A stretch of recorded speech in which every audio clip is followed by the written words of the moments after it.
What's up, dudes and dudettes? How are you guys doing today? I hope you're having a great day.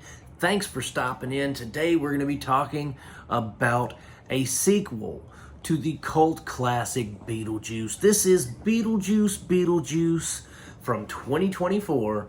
Came out like last week. Directed by Timmy Burton. This is the sequel that was 36 years in the making, guys. And you know what? It was an unnecessary sequel. It didn't have to be made. Didn't need to be made. But you know what? Somebody thought it was a good idea, and they did it anyway.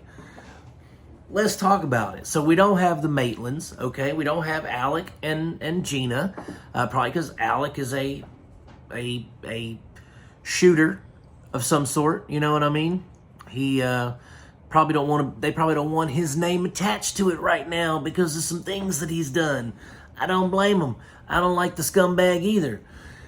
But Gina Davis, she said, it was 40 years ago. I'm not pretty no more. I'm not young and beautiful. Well, guess what? They got CGI that de-ages you now, sweetheart. So you could have been in the movie. Maybe nobody asked you. I don't know. But guys, this was, I mean, it has a great cast. It has, we got Winona coming back as Lydia. We got Catherine O'Hara as Delia, Deetz. And we don't have Jeffrey, whatever his face name is, because he's in prison for being a pedo and a predator, right? He's in jail for being that.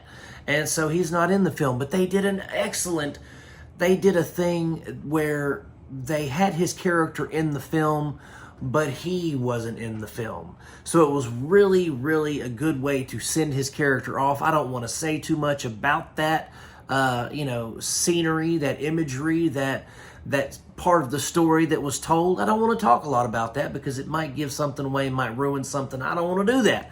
I want you to see it for yourself. And so we see his character get a send-off. That's cool. The film technically, in a way, kind of revolves around his character and his character not being in the film, right? And so everybody gathers. Well, let's just, guys, I'm just going to tell you. Okay, so he's dead.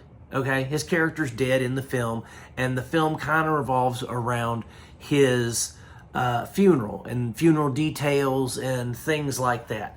But it also, not only does it revolve around that, but it revolves around Jenna Ortega's character, Astrid, and how she, the rebellious teen, screw your mom, screw you, dad, I do what I want to do kind of thing. But there's also like a soft, kind of heart-wrenching part to her story as well. And then there's the Beetlejuice aspect of the story, where he has his own little thing going on. So one of my main complaints was the story felt fractured. It felt like it wasn't concise.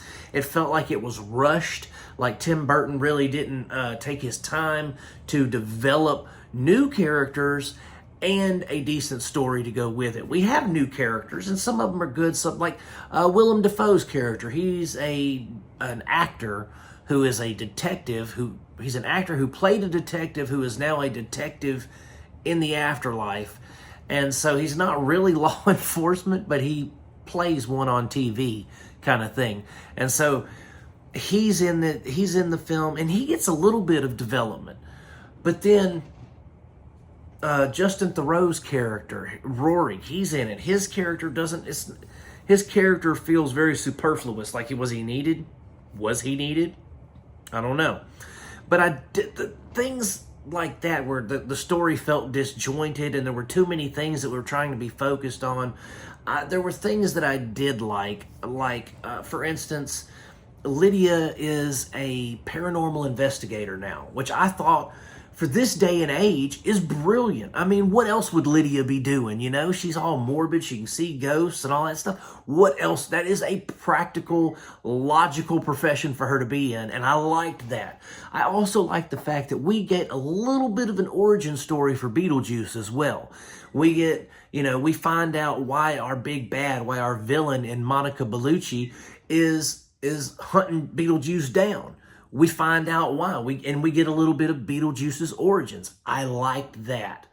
there were some things that I liked. Like, I liked how they handled the dad not being there. I liked how they handled the Beetlejuice little tidbits of lore. You know, I liked how they handled Lydia's profession, what she's been doing all these years.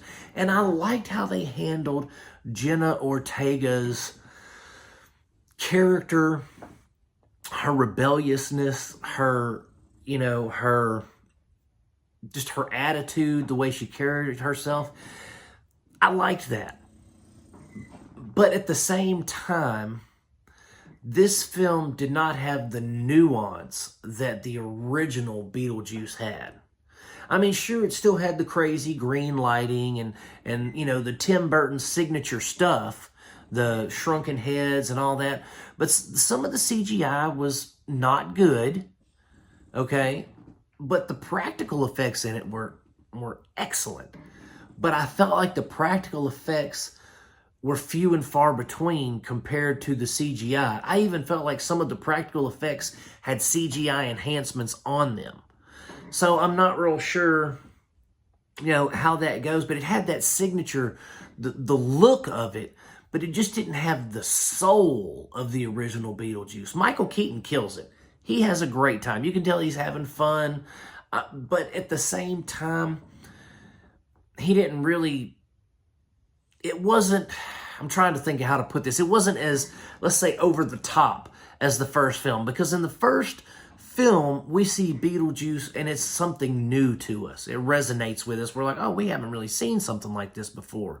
But when you see Beetlejuice, and you see Michael Keaton as Beetlejuice and some of the things that he says, it's almost like he's watered down.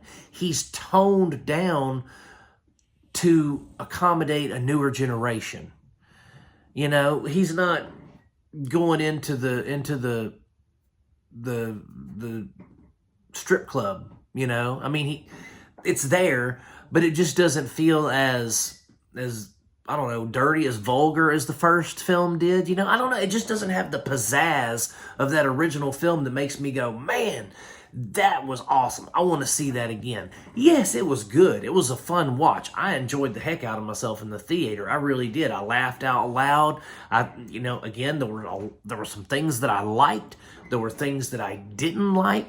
But overall, I enjoyed myself. There was nothing that was a make or break for the film that I was like, I'll never watch that again, or I've got to own this, you know.